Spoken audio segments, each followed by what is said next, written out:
Salam saudara-saudariku yang kekasih dalam nama Tuhan.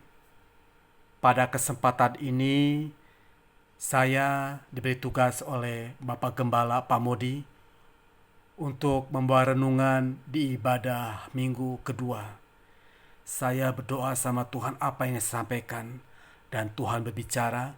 Pada malam hari ini saya akan membawakan firman Tuhan, berpikir positif di masa sulit. Tapi sebelumnya mari kita berdoa. Bapa yang di surga, Bapa yang kami kenal di dalam nama Tuhan Yesus. Pada malam hari ini Tuhan, Engkau berbicara lewat hamba-Mu untuk menyampaikan apa yang Engkau ingin sampaikan kepada seluruh jemaat GPKDI di mana mereka berada ya Bapa. Berkati mereka, berbicara apa yang Engkau ingin sampaikan kepada kami semua Tuhan. Roh Kudus yang memateraikan, Roh Kudus yang memberikan yang kekuatan buat kami semua. Hanya di dalam nama Tuhan Yesus kami menyerahkan semuanya Bapa. Haleluya. Amin. Saudara-saudariku yang kekasih di dalam nama Tuhan kita Yesus Kristus. Saat ini saya akan membawakan sebuah tema, berpikir positif di masa sulit.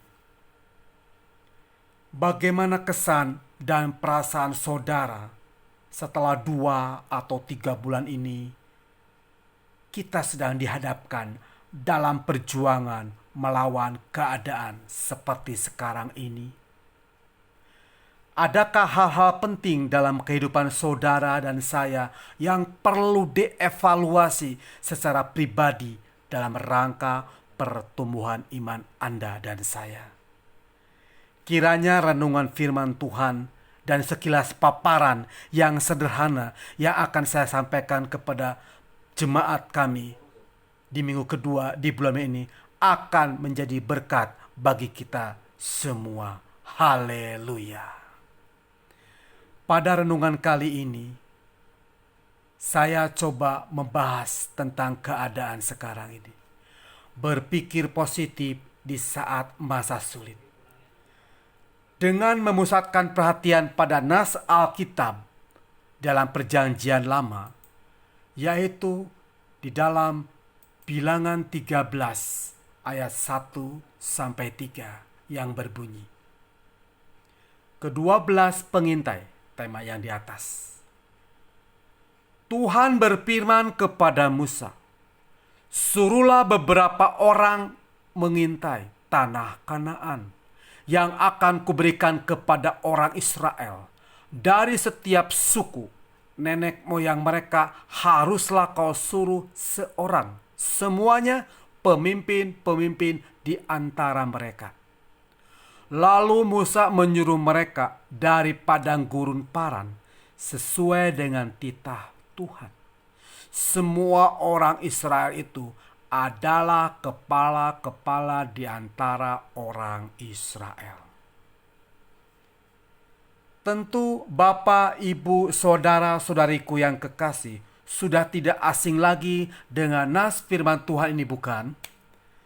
Kita tahu bahwa Musa adalah kepanjangan tangan Allah yang diberikan tugas khusus untuk memilih dan menentukan 12 pengintai dari kaum pemimpin suku Israel.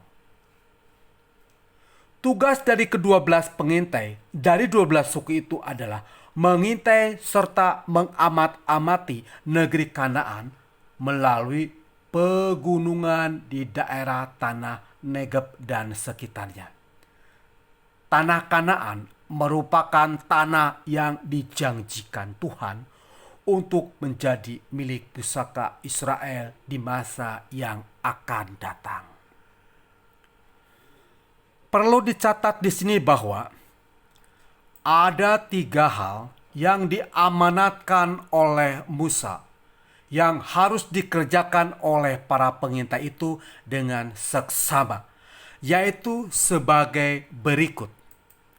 Yang pertama, mereka harus menjajaki sampai seberapa jauh kekuatan pihak lawan. Ayat 18. Yang kedua, mereka harus mengetahui sejauh mana kemungkinan menentukan strategi yang tepat dalam penyerangan. Ayat 19. Yang ketiga, mengetahui tingkat kemakmuran dan kesuburan negeri lawan. Ayat yang ke-20. Rupanya, tiga hal pokok inilah yang menjadi dasar dan pertimbangan yang kuat sebelum Musa memimpin penyerangan ke negeri Kanaan seperti yang telah diperintahkan oleh Tuhan Allah. Setelah melakukan tugas pengintaian selama 40 hari, maka ke-12 utusan itu kembali dan datang menghadap Musa. Mereka melaporkan apa saja yang telah mereka alami selama masa pengintaian dengan dua versi yang kontradiksi.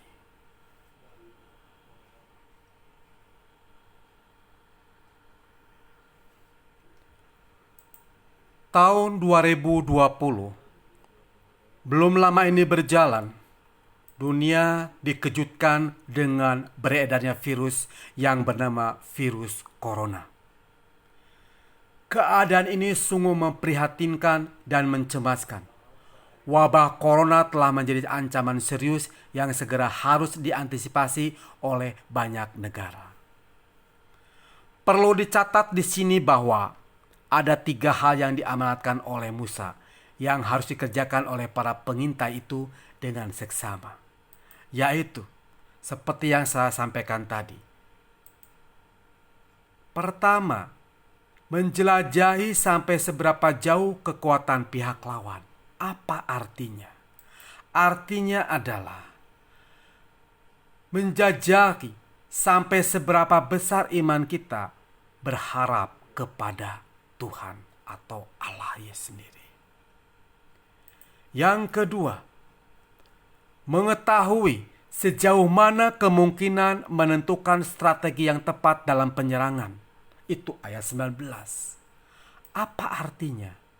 Artinya adalah mengetahui sampai sejauh mana doa dan harapan kita dalam mengantisipasi keadaan sekarang ini. Yang ketiga, mengetahui tingkat kemakmuran dan kesuburan negeri lawan. Apa artinya? Artinya adalah mengalami tingkat berkat fisik maupun rohani dan anugerah dalam mengatasi krisis yang sudah Tuhan siapkan untuk orang percaya. Saudara-saudaraku yang kekasih, pada bagian inilah saya ingin menyoroti lebih tajam sehubungan dengan tema di atas tadi. Berdasarkan nas Alkitab di atas, mari kita renungkan 2 hal krusial di bawah ini yang terjadi di dalam kehidupan umat pilihan Allah dan juga sering terjadi dalam kehidupan kita. Yang pertama, pikiran negatif melahirkan tindakan negatif. Bilangan 13 ayat yang ke-27. Kami sudah masuk ke negeri kemana kau suruh kami, dan memang negeri itu berlimpah-limpah susu dan madunya, dan inilah hasilnya. Ayat 28. Hanya bangsa yang diam di negeri itu kuat-kuat, dan kota-kotanya berkubu dan sangat besar. Juga keturunan Enak telah kami lihat di sana. Ayat 31. Tetapi orang-orang yang pergi ke sana bersama-sama dengan dia berkata, kita tidak dapat maju menyerang bangsa itu karena mereka lebih kuat dari bangsa kita. Ayat 32. Juga mereka menyampaikan kepada orang Israel kabar busuk tentang negeri yang telah diintai mereka, dengan berkata, negeri yang telah kami lalui untuk diintai adalah negeri yang memakan penduduknya, dan semua orang yang kami lihat di sana adalah orang-orang yang tinggi-tinggi perawakannya. Mencermati kisah tersebut di atas, maka kita tahu bahwa ternyata Kesepuluh pengintai itu memiliki sudut pandang yang kurang baik saat mereka akan menghadapi sebuah masalah yang berat. Meskipun mereka memang menyadari bahwa Allah telah menyediakan berkat yang melimpah di tanah perjanjian itu, hal ini dibuktikan bahwa ketika mereka berhasil mengambil dan menggandarkan setandan buah anggur, buah delima, dan buah daara di lembah Eskol, ayat 25. Barangkali saudara juga bisa membayangkan betapa ranumnya, betapa lebatnya, betapa segarnya buah-buah yang telah mereka petik dan mereka bawa ke hadapan Musa.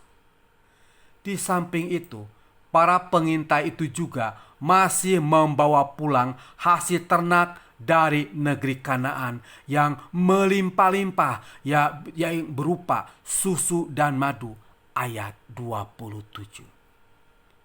Pada kenyataannya, berkat Allah yang melimpah ruah yang telah mereka rasakan itu tidak mampu mengubah paradigma mereka yang salah.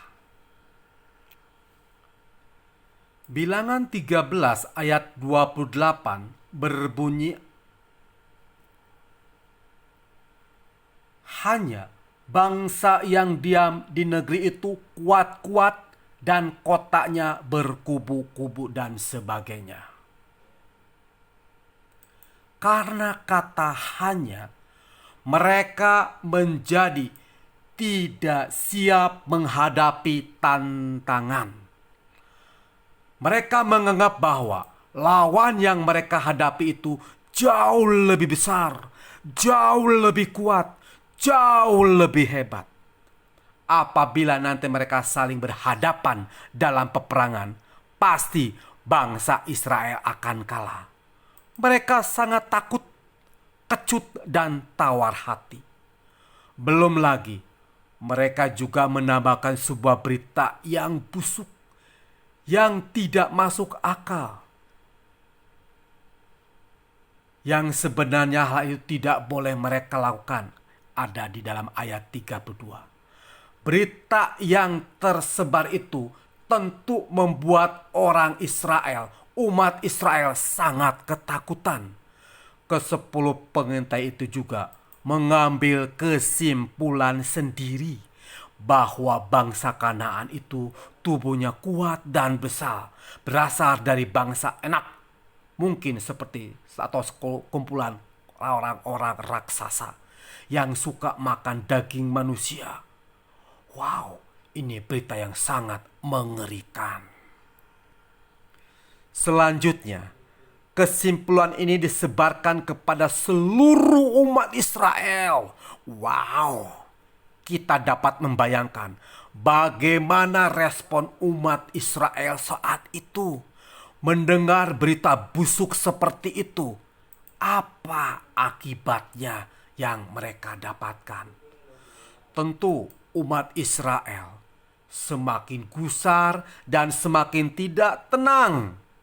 Bangsa itu mulai patah semangat. Ketakutan semakin menjadi-jadi. Mereka mulai bersungut-sungut, menangis dengan suara nyaring di hadapan Musa dan Harun. Keadaan umat Israel menjadi sangat tidak terkendali. Tanpa pikir panjang, maka Israel memutuskan ingin kembali ke Mesir. Mereka tidak lagi percaya kepada Musa sebagai pemimpin mereka. Bahkan mereka ingin mengangkat pemimpin yang baru. Bilangan 14 ayat 1-4. Apa yang saudara bayangkan? Andai kata Anda berdiri di posisi Musa, sungguh ini merupakan sesuatu sisi kehidupan umat pilihan yang sangat memedihkan hati Allah dan sangat melukai hati Musa sebagai pemimpin mereka. Bangsa Israel sudah tidak lagi menghargai hadirat Allah dan memalingkan muka terhadap Musa sebagai pemimpin mereka yang ditetapkan Allah. Saat ini kasus corona sedang melanda. Media mengabarkan hal yang menakutkan.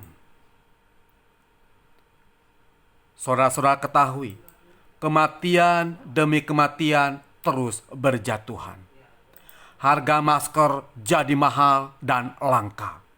Sembako semakin hari semakin naik. Karyawan dirumahkan dan di-PHK. Anak sekolah di rumah. Pengaturan social distancing atau penjagaan jarak. Semuanya serba negatif. Orang batuk di sekitar kita langsung kita menjauh. Orang mati di jalan dibiarkan. Narapidana dibebaskan. Kejahatan meningkat dan lain sebagainya. Inilah yang saya ungkapkan bahwa pikiran negatif melahirkan tindakan negatif. Bermula dari pikiran yang penuh dengan ketakutan dan kekhawatiran yang sangat mendalam. Dari ke-10 pengintai tampak mengingat lagi bahwa Allah begitu mengasihi mereka dan selalu siap menolong mereka. Maka akibatnya sangat fatal. Sama halnya dengan kita sekarang ini. Pikiran-pikiran negatif inilah pada akhirnya melahirkan tindakan-tindakan negatif pula. Buktinya, ketika mendengar kabar yang disampaikan oleh ke-10 pengintai itu, maka seluruh bangsa Israel menjadi sangat ketakutan dan sekaligus hilang kepercayaan kepada Allah sebagai sumber perlindungan dan sumber pengharapan bagi mereka. Sungguh suatu kenyataan yang sangat ironis. Sebenarnya para pengintai itu telah menyaksikan betapa hebatnya kasih karunia Allah yang telah disediakan Allah bagi umat pilihannya di tanah Kanaan. Namun mereka ternyata tidak memiliki mental baja untuk maju berperang untuk merebut tanah Kanaan yang dijanjikan Allah itu. Justru sebaliknya, mereka hanya dipenuhi dengan pikiran-pikiran negatif yang sangat mengganggu pertumbuhan iman rohani. Pikiran negatif yang mereka kembangkan telah menjadi virus yang menyebar dan semakin merusak damai sejahtera bagi diri mereka sendiri maupun bagi umat Israel secara umum. Akibatnya mereka kehilangan nyali untuk berperang. Semangat juang mereka hilang seketika dan rasa frustasi yang amat berat menyelimuti hidup mereka. Mereka tidak lagi berjalan dengan iman yang kuat kepada Tuhan, tetapi lebih suka dituntun oleh jalan pikirannya sendiri. Sehingga mereka lebih suka menggerutu kepada Musa dan kepada Allah daripada berpikir positif, memikirkan jalan keluar atau atas masalah yang sedang mereka hadapi. Bagaimana halnya dengan kita sebagai orang percaya? Pernahkah kita berlaku tidak bijaksana seperti ke-10 pengintai tersebut dalam menghadapi tantangan kehidupan saat ini? Setiap saat kita telah menyadari dan merasakan berkat pertolongan Allah yang tak mungkin bisa dihitung dalam kehidupan kita. Namun, tidak jarang pikiran negatif itu sering berkecambuk serta menghantui hidup kita. Kita menjadi kurang yakin bahwa Allah itu sanggup menolong dan memberkati kita.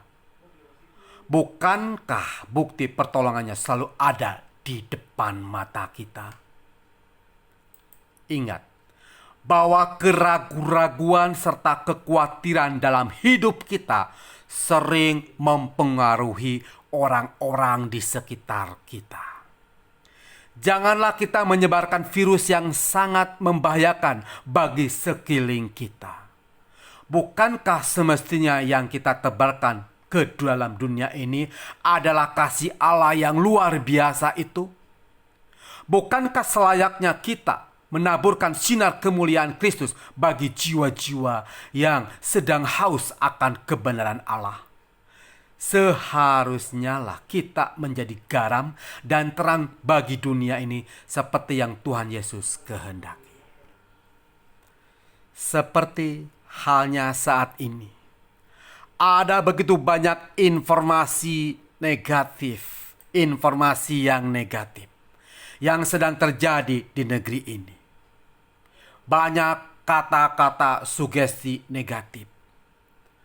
Banyak berita-berita hoak yang tidak bertanggung jawab menyebar di negara kita ini, yang membuat kita semakin takut dan takut dengan keadaan ini. Ingatlah diri Anda terus-menerus. Tenaga yang dipakai untuk khawatir sama banyaknya dengan tenaga yang dipakai untuk berdoa. Yang satu mengakibatkan rasa panik, dan yang lain menghasilkan rasa damai. Pilihlah dengan bijaksana. Yang kedua, pikiran positif melahirkan sikap positif. Kaleb dan Yosua adalah dua orang dari ke-12 pengintai itu. Mereka adalah golongan minoritas yang memiliki paradigma kontras dengan ke-10 pengintai lainnya. Saudara perhatikan, pendapat mayoritas belum tentu selalu benar, dan pendapat minoritas belum tentu selalu salah. Ingat, firman Allah kadang selalu berbeda dengan pendapat dunia. Objek dan masalah yang mereka lihat dari 12 orang itu adalah sama, tempat sama, keadaan sama, semuanya serba sama.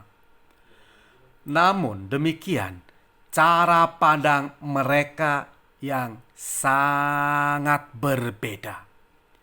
Kita sering diperhadapkan masalah yang sama, yaitu penyebaran virus yang membuat ekonomi kita susah. Kita di rumah saja, tidak bisa bekerja dan lain sebagainya. Pandangan positif dari Kaleb dan Yosua akhirnya melahirkan tindakan yang positif pula. Mari kita kembali renungkan dan cermati beberapa ayat dalam kitab Bilangan pasal 13. Kaleb dan Yosua tidak berfokus kepada masalah besar yang mereka hadapi, tetapi mereka lebih berfokus kepada iman serta keyakinan yang kokoh kepada Tuhan di dalam Tuhan. Mereka yakin sepenuhnya bahwa Tuhan selalu menyertai mereka dan sanggup memberikan pertolongan saat mereka dalam keadaan terdesak. Mereka percaya bahwa Allah akan memberikan kemenangan bagi umat pilihannya.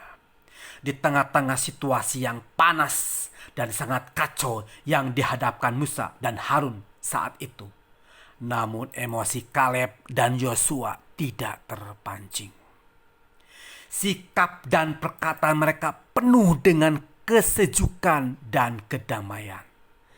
Tidak terbesit sedikit pun sikap dan pikiran negatif tentang apa yang telah mereka rasakan dan alami.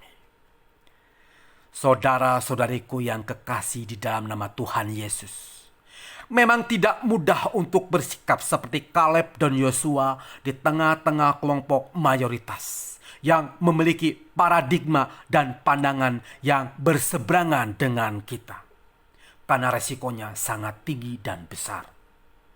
Kaleb dan Yosua adalah dua orang hamba Tuhan yang berpegang teguh kepada janji Tuhan dan peka terhadap suara Tuhan.